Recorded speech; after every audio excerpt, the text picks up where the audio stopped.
Cool. So first off, thanks everyone for choosing to be here. Or if you just were lazy and didn't want to leave the room, also thank you. So today I'm going to talk about three pretty awesome things: Raspberry Pis, Python, and Slack, and how you can layer those three things together to make a pretty decent home security system. Oh yeah, this was my intro slide, but he already did that, so I'll just wave. The slides are available on this link here, and the bulk of what I'm going to talk about, plus more, are in the repos README. So if you are interested in the subject, I encourage you to check out some of the other stuff on there that I'm not going to have time to talk about today.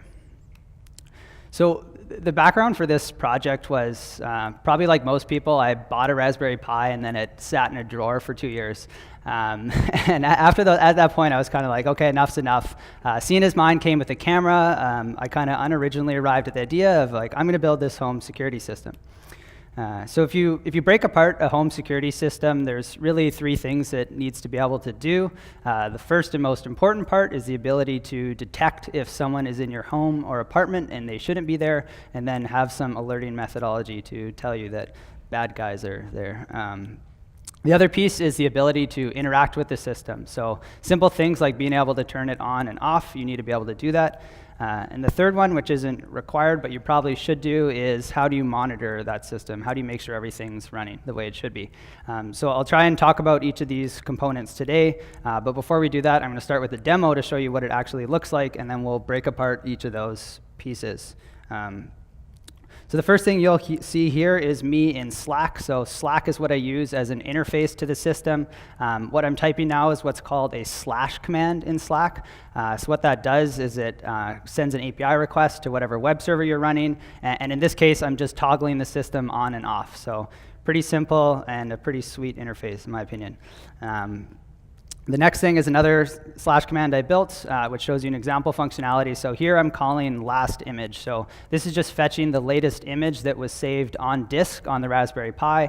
That will pop up in the feed, and then I can look at that. The idea behind this was just give me an idea of what the system is looking at.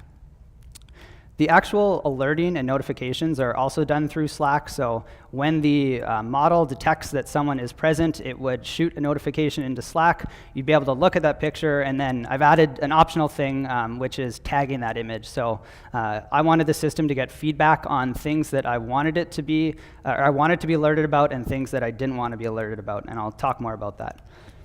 So let's break apart the first part, which is the motion detection piece.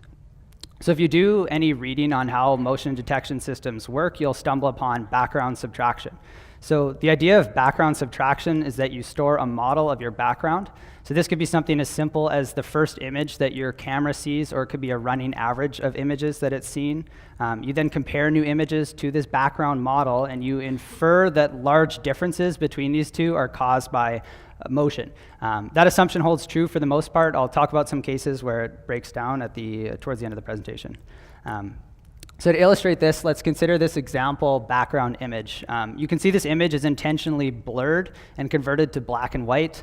Blurring helps remove noise, whereas black and white images are just faster to process. Next, we take our latest frame with a sketchy looking dude in it, and we convert it to, or we blur it and then convert it to black and white so we can compare it to our background image. We then take the difference between the two frames, which I'll call our delta image, and do something called thresholding or binarization.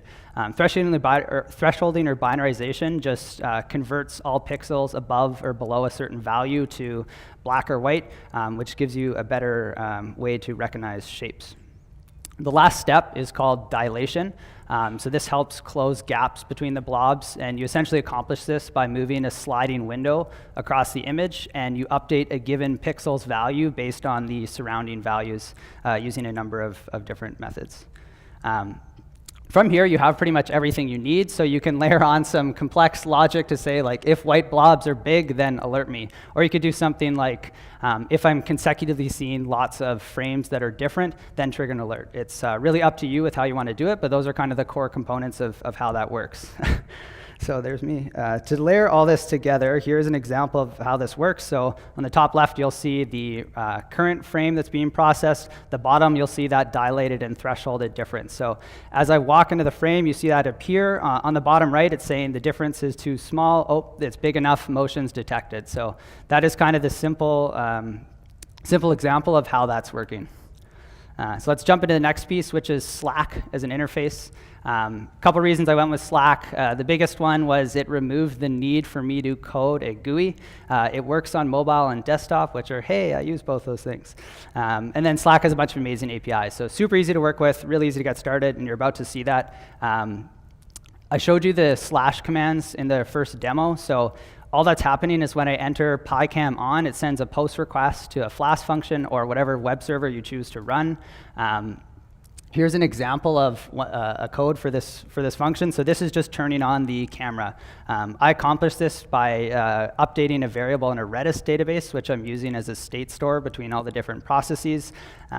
So a pretty simple function. You can also see there's this decorator on top that makes sure the requests are coming from Slack and not some random bot.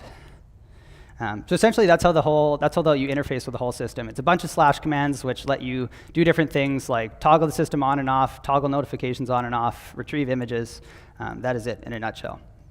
I'm not going to have too much time to talk about architecture. I'll really quickly just show this diagram and give a 2-second blurb. So essentially, a bunch of Python processes running on the Raspberry Pi. The main one that interacts with Slack is the Flask application, and then everything else just talks by checking the Redis database to see if that process should be running or not. False positives. So way back at the beginning, I said that we infer that motion is, or if there's a big difference between the frames, that is caused by motion. Where that falls apart is in rooms with variable lighting conditions, which turns out my kitchen was. So my kitchen has this window. So if the sun all of a sudden comes out from behind a cloud, you'll all of a sudden see a big change in your frame, which trips the motion detector. So annoying, which is why I added these buttons to start tagging these false positives. So what you can do from there with this repository of images is option 1, do deep learning, or if you're lazy, just download a pre-trained image classifier, which will probably do better than what I could do. OpenCV, which is a computer vision library, lets you probably won't be able to read this, but it lets you really easily work with these pre-trained models. So it's a couple lines of code, you read in the model, and you can right away start classifying images. So here's an example of a person walking into my kitchen, and a couple frames in, you can see the probability jumps up to 100%. So what I did is I took the original motion model that I had showed you before, and then I added a new feature which said, hey, is there a person present in any of the last 30 frames? And what you'll see, the results of this, is on the bottom you see that a combination of this motion model and that person classifier correctly identifies all of the true positives, but it also helps distinguish between these 6 false positives where the motion model thought there was someone there, but it was really just tripping due to light. So pretty small sample size, but kind of shows you the promise of the ability or the potential you get from combining these two methods. In my opinion, it's an optimal thing to layer them just because you don't want to be running this model on 10 or 20 frames per second on a tiny Raspberry Pi. It's quite expensive. Wrapping up. If you actually care about home security, you should probably buy an actual home security system. So like this is just going to buzz your phone in your pocket. That really does nothing. However, I will say that if you want to learn about image processing in Python and Flask and the Slack APIs and a bit of Linux administration and a bit of networking, then doing something with a Raspberry Pi and a camera is a pretty awesome way to learn all those things. More important things than home security you could do with this. Did my neighbor's dog shit on my lawn? Inspired by one of my coworkers. Are there leftovers in the company kitchen? Also important. So a bunch of things you can do with a camera and a Raspberry Pi.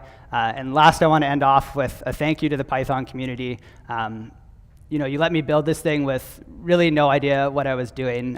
All I had to do was take these pre-built things and figure out how to stick them together. So shout out to all the people in the room because you're part of the Python community. So keep doing what you're doing, and thanks for listening.